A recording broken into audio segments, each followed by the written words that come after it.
රටට මෙහෙම වුණේ ඇයිද කියලා කියනකොට මේ විදුලි බල ශේෂ්ත්‍රයේ ජනතා විමුක්ති පෙරමුණේ දායකත්වය කොච්චරද කියලා කිව්වොත් ඒකත් පොඩ්ඩක් ඉස්සෙල්ලා මතක් කරගත්තොත් හොඳයි. මොකද හේතුව 71 88 89 ලයිට් කණු වල ඉඳලා ට්‍රාන්ස්ෆෝමර් ගිනි තියලා එතනින් පටන් ගත්ත එක. එතනින් පස්සේ ආයිති මාතර පස්සට මේ ගරහන තැනට යනවා. ඒකින්ද මම ඒකට කැමති නැහැ.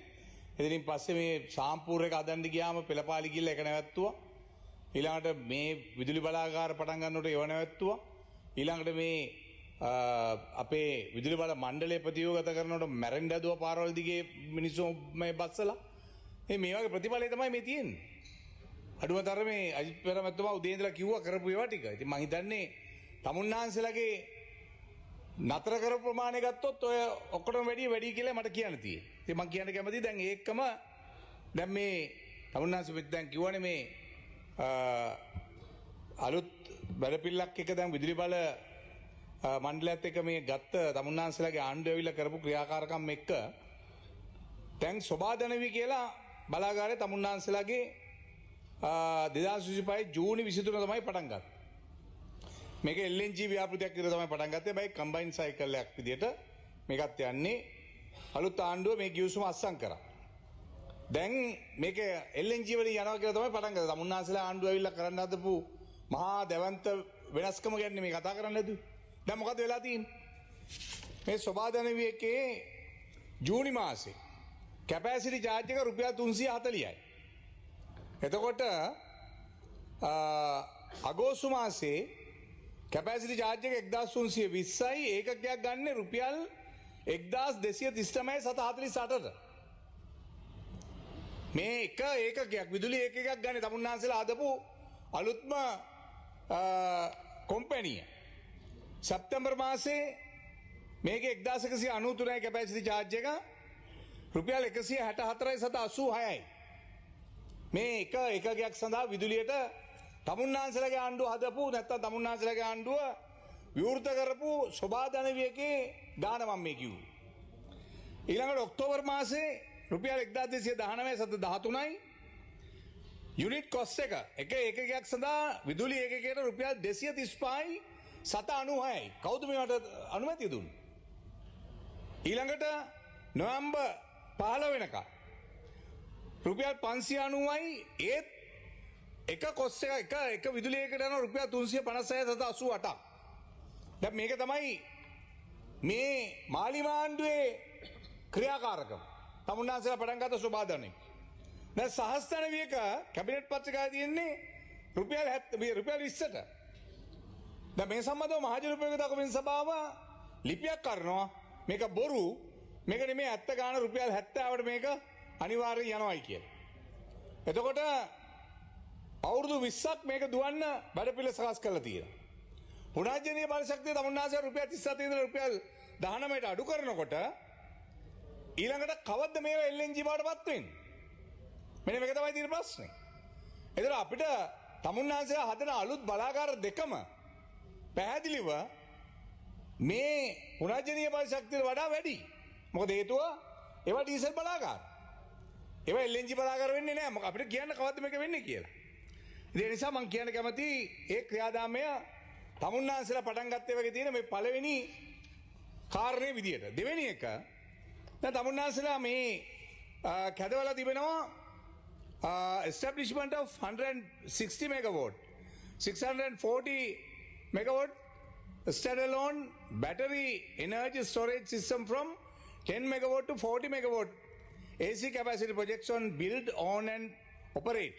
Basis with 15-year operational period request for extension of මේක දැන් තමුන්නාන්සලා දාලා තියෙනවා.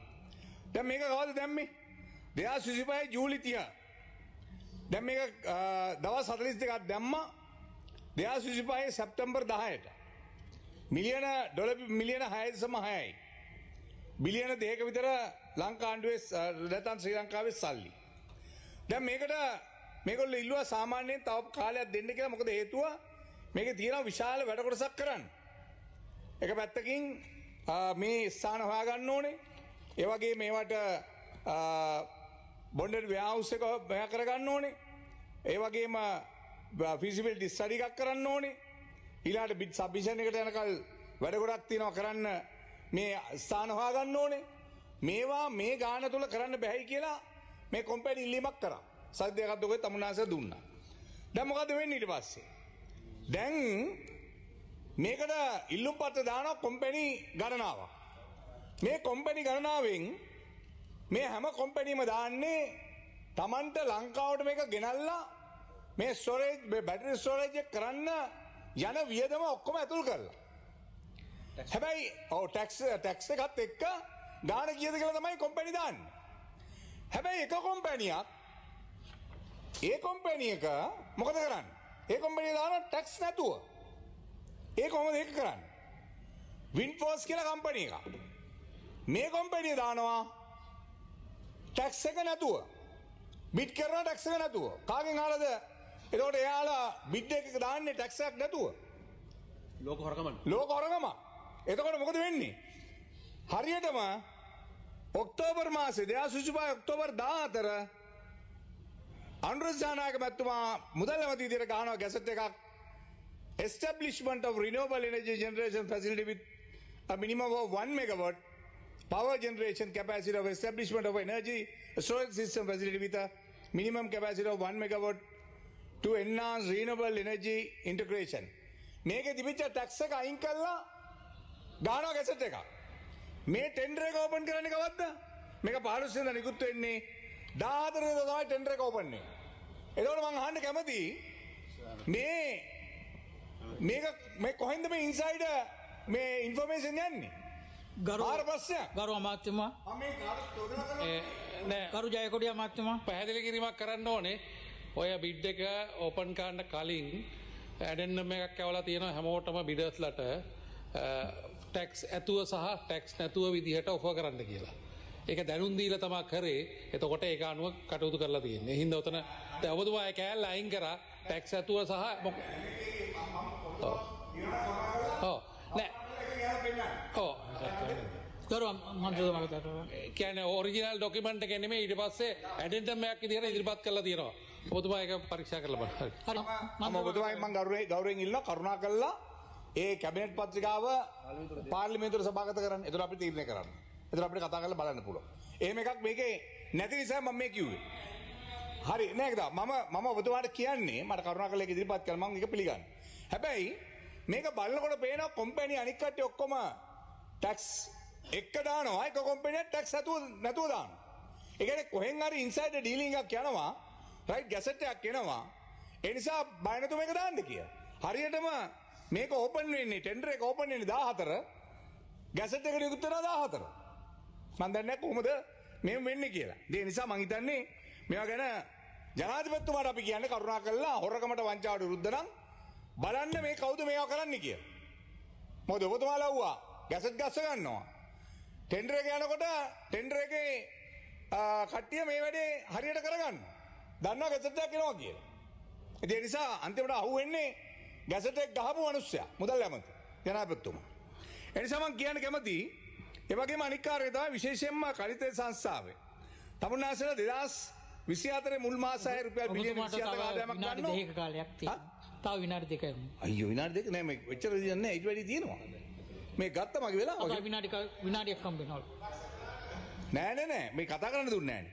මා රුපියල් බිලියන 27යි 2025 මුල් මාසේ 6 රුපියල් බිලියන 17යි රුපියල් බිලියන ගණනාවකින් මේක අඩු කරලා තිබෙනවා. දැන් මම කියන්න කැමතියි මේ රජයේ බලයට එනකොට රුපියල් 331යි 92 පෙට්‍රල්.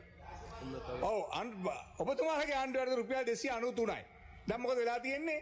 රුපියල් 40ක විතර මිලක් අඩු වුණා. හැබැයි බ්‍රෙන්ට් එක මිල දාර්ශකයේ සිංගප්පූරු මිල දාර්ශකය මීට වඩා වැඩි ප්‍රමාණයකින් අඩු වෙලා තියෙනවා.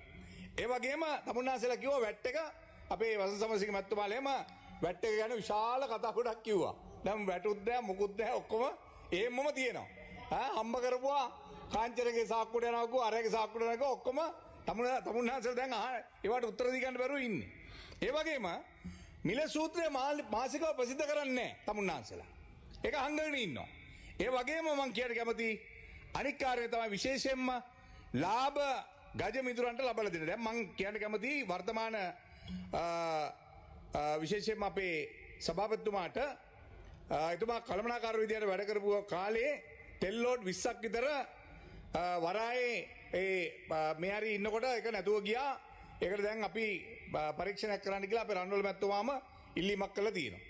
එතකොට මේ කාර්යත් එක්ක ගත්තම අපේ ආචාර්ය නිත්‍ය කුමාර Facebook එකේ නිත්‍ය කුමාර මහත්තයා රාජ්‍ය ආයතන වලට ලීසි තෙල් විකුණන මිලට දින 4ට ගජ මිතුරන්ට දීලා තිනවා ඩිස්කවුන්ට් එක. ලුබ්‍රිකන්ට් විකුණලා.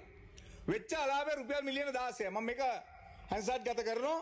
මේ දීලා තිනවා රුපියල් මිලියන 71ක් හම්බෙන්න තියෙන එකේ ඊළඟට ඒගොල්ලෝ මේ රජයට දෙන්න ඕනේ ගාන දෙනවා මිලියන 55යි මිලියන 16ක ලොස් එකක් මේ සම්බන්ධව කරුණා කරලා මම කියන්න කැමති හොයලා බලන්න. මොකද මේක හදන්න ආපු මිනිස්සු හොරු ටිකක් තමයි ඇවිල්ලා තියෙන්නේ මේක හදන්න. ඒකයි තියෙන ප්‍රශ්නේ. දැන් ආපහු ඒ කට්ටිය එකතු වෙලා ඒ වැඩේම ආපහු කරනවා. ඒ වගේම විශේෂයෙන්ම අනික් කාරණේ තමයි දූෂණය භයානකයි කියලා ජනාධිපතිතුමා කියෝ දූෂණය නැත්නම් ඊට වැඩිය භයානකයි කියලා. හැබැයි එයා පත් කරපු නිලධාරී ඊට වැඩිය දූෂිත නිලධාරී තමයි දැන් පත් කරලා තියෙන්නේ. ඒ වගේම විශේෂයෙන්ම විකටාධිපති වාර්තාවේ 2023 බොහොම පැහැදිලිව තියෙනවා මේ වාර්තාවේ තෙල් ප්‍රමාද වීමේ බාරදීම අස්ථානගත වීම ප්‍රමතියෙන්තර තෙල් ගොඩ බෑම සඳහා සැපයීම් කරුවන්ගෙන් ඩොලර් මිලියන 4.3.9ක් මිලියන 164ක් සැපයීම් කරුවන්ගෙන් ලබා ගන්න ඕනේ. ඒක හැබැයි ඒ සම්බන්ධව මේ වෙනකොටත් තාමත් ක්‍රියාත්මක වෙලා නැහැ. විටෝල් සමාගම විතරක් දෙන්න තියෙනවා මේ එකතුව ගත්තයින් පස්සේ අති විශාල මුදලක් මේ මුදල තවමත් එකතු කරගන්න මෙයාට බැරුව ගියා. ඒ වගේම නැව් සමාගම තෙල් අඩුවෙන් ගොඩබෑම් කරලා අවුට්ටර්න් ලොස් එක බලපුවාම ඩොලර් මිලියන 27ක් රුපියල් බිලියන 7.8යි කෝටි 800ක ආසන්න මුදලක් තෙල් සංස්ථාවට මේ සමාගමට ඒ සමාගම් ගෙවන්න ඕනේ තෙල් සංස්ථාව. ඒ වගේම මම කියන්න කැමතියි මේවා එකිනෙක මට තව විනාඩියක් දෙන්න. මේ සම්බන්ධව ගත්තා අනිත් පැත්තෙන් තව එක කාරණයක් තියෙනවා වැදගත් කාරණයක්. මේ වෙනකොට පිරිස් බල සකස්ම සම්බන්ධව මම කියන්න කැමතියි ගරු ඇමතුමා. මේ සම්බන්ධව මෙතන ලේකම්තුමා ඉන්නවා. මල්ලක තියෙනවා මේ සම්බන්ධව ලේකම් මුදල් අමාත්‍යාංශයක ආපු ලිපිය. මේ CPSCL ආයතනය සම්පූර්ණයෙන් අයිති වෙනවා රාජ්‍ය සමාගම් වලට. නමුත් මේ ලේකම්වරයා උදය එමපාල මැතිතුමා ගානවා ලියුමක් මේක නීතිපති දෙපාර්තමේන්තුවේ බොහොම පැහැදිලිව තියෙනවා.